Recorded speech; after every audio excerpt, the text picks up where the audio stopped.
ಇವತ್ತು ಕರ್ನಾಟಕದ 2 ಕ್ಷೇತ್ರ ಉಪಚುನಾವಣೆ ಏನಿದೆ, ದಾವಣಗೆರೆ ಮತ್ತು ಬಾಗಲಕೋಟೆ 2 ಕ್ಷೇತ್ರಗಳ ಬಗ್ಗೆ ಕೆಲವರು ಪ್ರದೀಪ್ ಈಶ್ವರ್ ಅವನೇ ನಿಜವಾದ ಹುಚ್ಚ.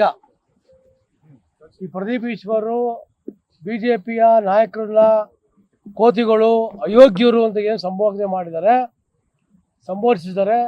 ಮತ್ತೆ BJPಯ ನಾಯಕರ ಬಗ್ಗೆ ಅವಹೇಳನಕಾರಿಗೆ ಮಾತಾಡಿದ್ದಾರೆ.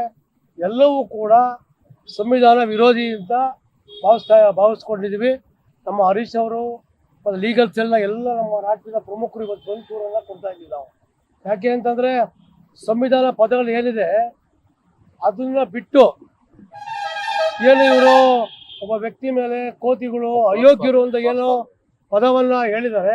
ಇದ್ರ ಬಗ್ಗೆ ನಾವು ಇವತ್ತು ಇಲ್ಲಿ ಚುನಾವಣೆಯ ಅಧಿಕಾರಿಗಳ ಒಂದು ಕಂಪ್ಲೇಂಟನ್ನು ಕೊಟ್ಟಿದ್ದೀವಿ. ಇದ್ರ ಮೇಲೆ ನಾವು ಕ್ರಮವನ್ನು ತಗೋಬೇಕು. ಅದು ಬಿಟ್ಟು ಯಾವಾಗ ಮಾಡಿದ್ರು ಕೂಡ ಮುಸಲ್ಮಾನರ ಬಗ್ಗೆ ಮತ್ತೆ ಪ್ರಚೋದನೆ ಕೊಡುವಂಥ ಕೆಲಸವನ್ನು ಮಾಡ್ತಾ ಇರೋದು ಎಲ್ಲೋ ಒಂದು ಕಡೆ ಇದು ಬೇರೆ ಥರ ಹೋಗುವಂಥ ಕೆಲಸ ಆಗ್ತದೆ. ಇದ್ರ ಬಗ್ಗೆ ನಾವು ಕಂಪ್ಲೇಂಟನ್ನು ಕೊಟ್ಟಿದ್ದೀವಿ. ಕ್ರಮ ತಗೋತೀವಿ ಅಂತ ಹೇಳಿದ್ದಾರೆ. ತಗೊಳ್ಳೇಬೇಕು. ಇದ್ರ ಬಗ್ಗೆ ನಾವು ದೊಡ್ಡ ಹೋರಾಟವನ್ನು ಮಾಡ್ತೀವಿ. ಯಾಕೆಂದರೆ ಮಾನಸಿಕ ಹುಚ್ಚ ಅಂದರೆ ಇವತ್ತು ಇಡೀ ರಾಜ್ಯ ಜನತೆ ಗೊತ್ತು. ಪ್ರದೀಪ್ ಈಶ್ವರ್ ಜನಗಳಿಗೆ ಗೊತ್ತು. ಒಬ್ಬ ಅಯೋಗ್ಯ, ಒಬ್ಬ ಹುಚ್ಚ ಅಂದರೆ ಅವನೇ, ಬೇರೆ ಯಾರೂ ಅಲ್ಲ. ಅವನು ಬೈಕೊಳ್ಳೋ ದೃಷ್ಟಿಯಿಂದ, ಬೇರೆ ಎಲ್ಲರಿಗೂ ಬೈಯೋ ದೃಷ್ಟಿಯಿಂದ ನಾವಿದು ಖಂಡನೆ ಮಾಡ್ತಾ ಇದ್ದೀವಿ. ಒಂದು ಬಾಗಲಕೋಟೆ ಒಂದು ಪ್ರಕರಣ ಆಗಿದೆ, ಅದು ಹರೀಶ್ ಅವರು ಮಾತಾಡ್ತಾರೆ. ಸಂಪೂರ್ಣ ನ್ಯೂಸ್, ಇದು ನೊಂದವರ ಧ್ವನಿ.